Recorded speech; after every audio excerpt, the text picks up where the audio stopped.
I'm Darius Harris. Welcome back to Team Focus USA. I'm back here with Coach Mike. Today's topic is be alert and listen. Darius, you're doing a good job. Thank I want you, to Coach. tell you, have you been an MC long? About 3 days now.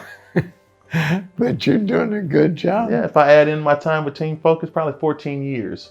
14 years. Well, and where are you from? Jackson, Mississippi. You're proud of it, right? Exactly. Okay. Let me tell you this story about be alert and listen. I was a football coach, and it was either 83 or 84. 1983 or 84, I can't remember which one was. We played Missouri at Missouri. And so we're working the morning of the Friday that we have to drive the bus, take the bus to Missouri, Columbia, Missouri. And we're working around there, and I kept walking out of the office, and I saw an older man sitting in a chair waiting on something. So the secretary came in, he said, this man is not going to leave till he sees you. He has something very important to tell you.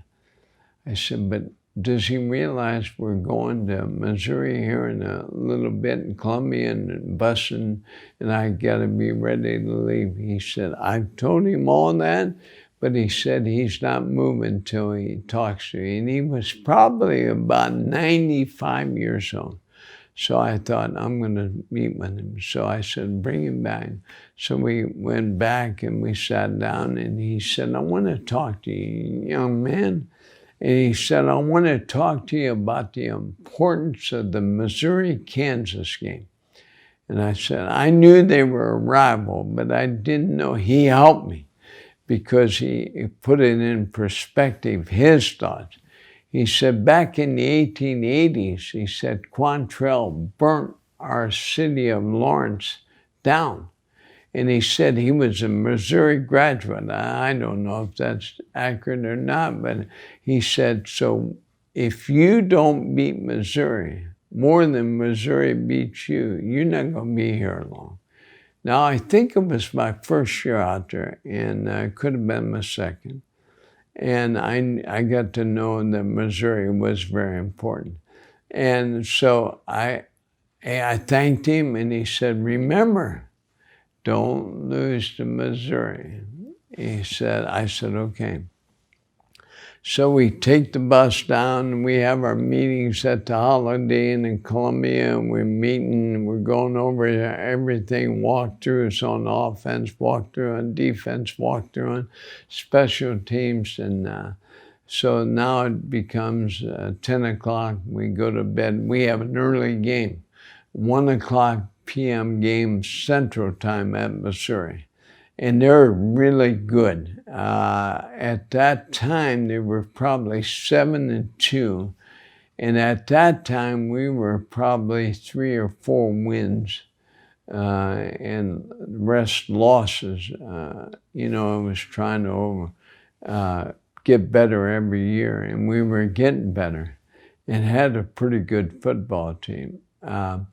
And so we made that trip down, and we woke up, we had our church service, we had breakfast, pregame meal, steak and eggs, and then we went out to the stadium.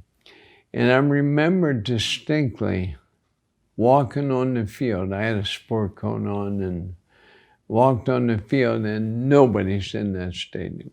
But I wanted to be there at 10. I wanted to check for the sight lines and for the sun, where the sun was, and whether we take the ball on this end or we take it on this end, and how the receivers are going to be affected by the sun. So go over all that, walk the whole field, check and make sure there's no holes, no anything that somebody could get hurt.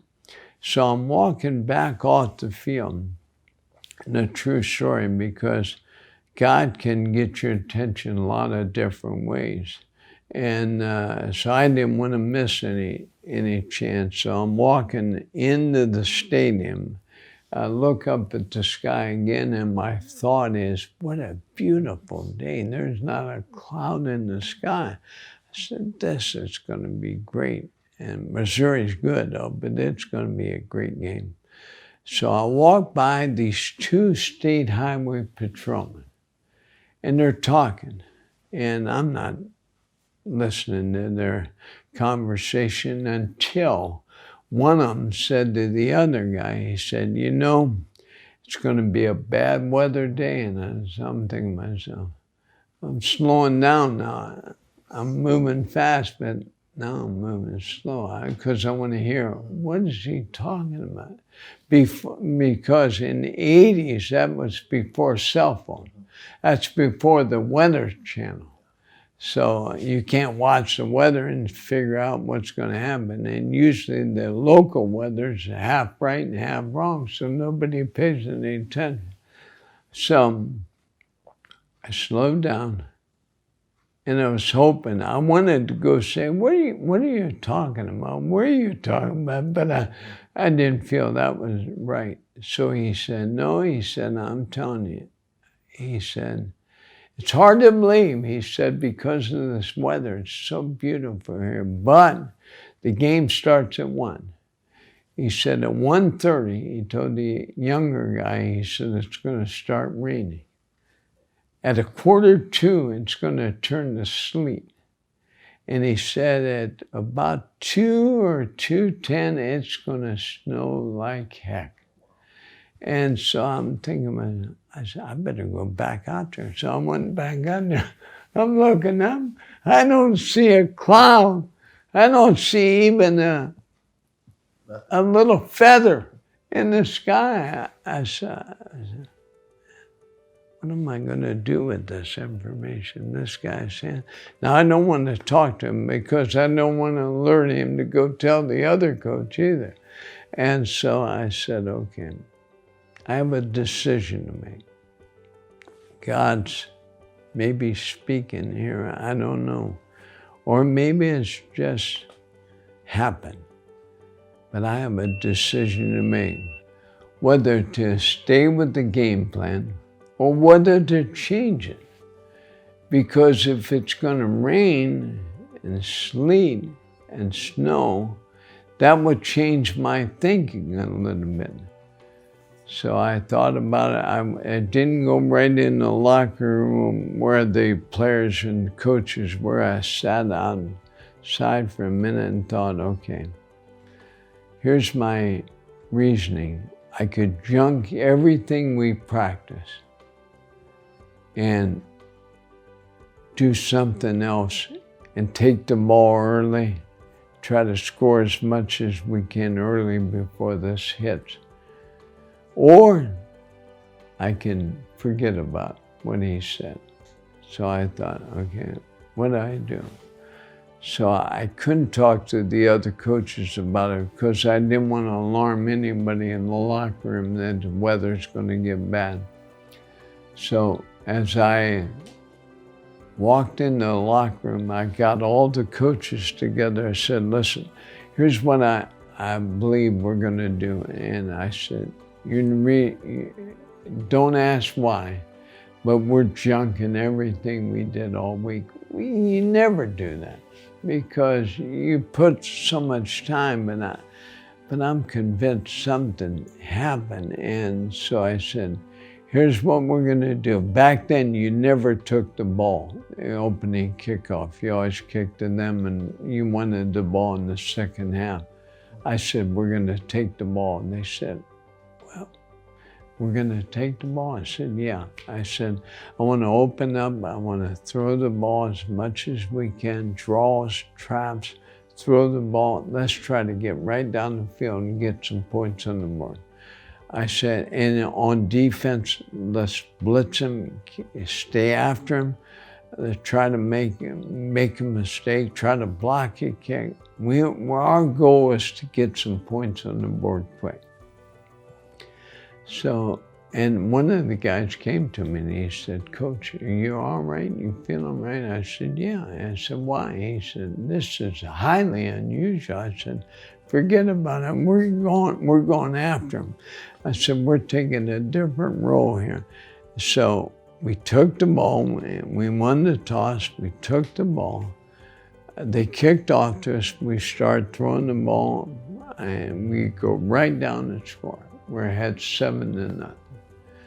Then we get a field goal. We hold them, we try to block the kick, they get a bad kick, we go right down, kick a field goal. We score a touchdown. At 1:30, it started raining. At 1:45, the sleet started falling. I had to get a jacket on. And it snowed, and it snowed, and there must have been 6 inches of snow when the game ended. And we won that game. And they fired the coach in Missouri after the game. Now he was 7-2 going into our game. So it was important in Missouri too to beat Kansas. So I just say that sometimes something happens to you, maybe it's somebody talking to you or somebody giving you a hint, and so you have to be able to adjust, because if I was straightforward, I probably wouldn't have changed, but I know there's times you have to adjust. In life, you have to adjust. At halftime, you have to adjust, and you have to change some things. So there's something to be learned about. You be observant, make decisions. Maybe you'll make some wrong ones, but you're going to make a lot more right ones. Pray for your decisions, what you're going to do. But that was an interesting story. And I never saw those 2 state highway patrolmen again, or I would have thanked them. Bought them lunch. I'd have bought them morning lunch. Thanks again for tuning in. To learn more, visit www.teamfocususa.org. Also, subscribe to our YouTube channel for more great content. Don't forget to follow us on Instagram and like us on Facebook.